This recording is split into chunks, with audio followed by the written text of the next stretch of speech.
每一位新加入嘅同學咧，我哋首先都希望佢哋學好 hip hinge 呢個動作喎。點解呢個動作咁重要咧？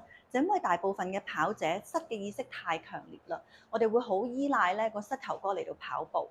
咁 hip hinge 呢個動作咧，就係可以幫我哋建立翻呢個髖主導嘅意識，不斷咁樣去洗腦咧，就係髖屈、髖伸、髖屈、髖伸。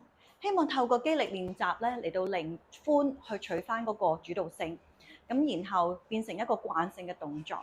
第二咧就係因為我哋好多長跑嘅肌力練習咧，都以髖主導為基礎嘅，咁所以喺 hip hinge 裏邊去變化出嚟嘅練習咧，都係非常之重要嘅喎。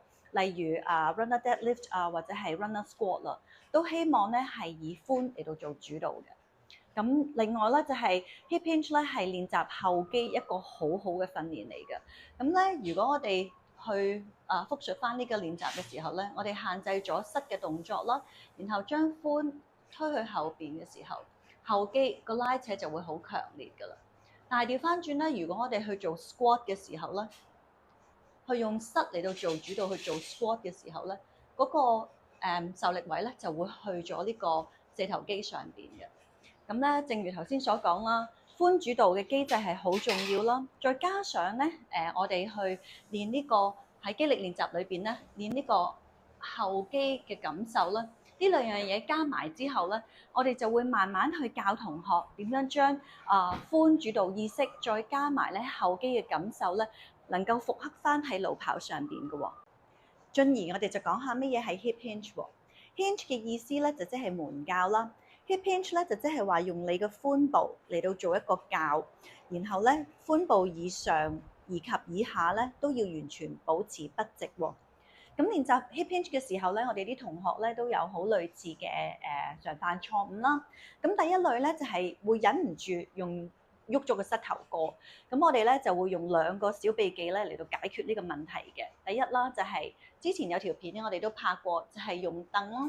咁叫佢哋咧就將膝頭哥黐住個凳，然後咧個膝頭哥完全唔離開個凳嘅，然後將個 pat pat 推後，上肢就向前。喺呢個時候咧已經感覺到咧後肌好拉扯噶啦。咁呢個咧就已經係正確嘅做法啦。但係有啲同學咧用凳咧都解決唔到嘅，佢哋仍然咧係忍唔住去屈膝啦。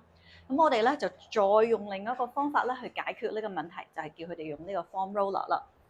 咁咧我哋就會叫佢哋用個小腿啦頂住個膝頭哥，咁然後咧去再做 hip hinge 嘅時候咧，膝頭哥就完全唔可以喐噶啦，因為如果你一屈膝嘅時候咧，個 roller 咧就會跌咗落地下啦。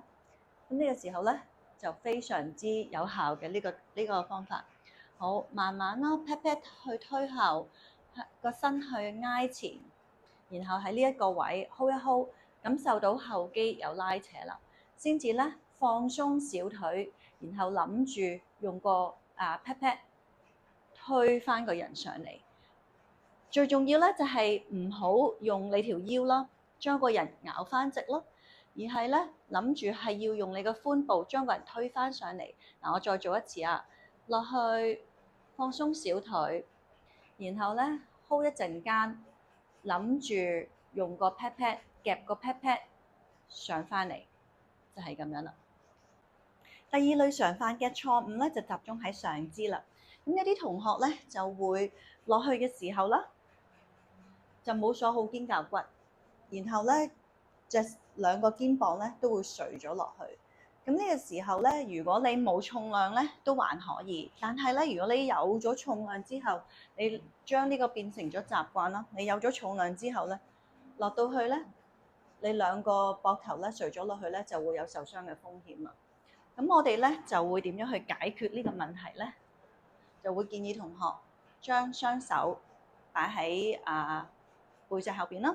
咁然後咧呢個時候你已經鎖起咗肩胛骨㗎啦，然後落去你嘅肩胛骨位置咧就會保持喺一個正確嘅位置度啦。好。另外一個小秘技咧，就係我哋會叫同學啦。我屋企有時我初頭咧係用晾衫竹嚟練嘅，咁然後事後啦上堂嘅時候，我哋就幫同學塗補一啲切止痛咯。咁咧就可以用呢個棍棍嚟到練 hip hinge 嘅。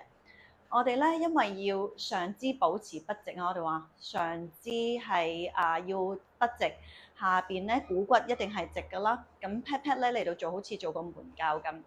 咁咧好多時啲同學咧另一個問題咧就會做咗弓背好嚴重嘅弓背。咁我哋攞個棍棍啦就可以咧check 住自己我有冇嚴重嘅弓背。咁咧骨盤微微前傾咧係一個正常嘅狀態嚟嘅，咁所以咧唔需要話要咁樣貼到支棍棍咁實，係唔需要嘅，係可以腰部啦同嗰個棍棍係有些微嘅距離啦。咁然後咧頸椎都要保持筆直喎。咁點解會係咁樣啊？因為我哋發現咧有啲同學去做 hip hinge 嘅時候咧就會趌起個頭，咁然後咧頸椎咧就呢個位置咧就非常之唔理想啦。正如我哋頭先講啦，如果你攞咗個重量之後咧，你再做呢一個咧就會有受傷嘅風險啦。咁我哋咧用呢個棍棍啦，咁擺喺背後之後咧，我 check 清楚冇弓背啦，然後咧個頭都黐喺個棍棍度，跟住咧就可以落啦。落嘅時候後肌有感，放鬆小腿，然後諗住用個 pat pat 將個人推返上嚟。OK， 再落一次，就係咧，好個頭咧都黐喺個棍棍度，腰間咧都係適當嘅距離啦，同個棍棍，然後咧落去，後肌有感受啦，然後咧放鬆小腿，用 pat pat 夾 pat pat 將個人推返上嚟。希望咧呢啲小秘技都可以幫到大家咧，將 hip hinge 練得好啦〜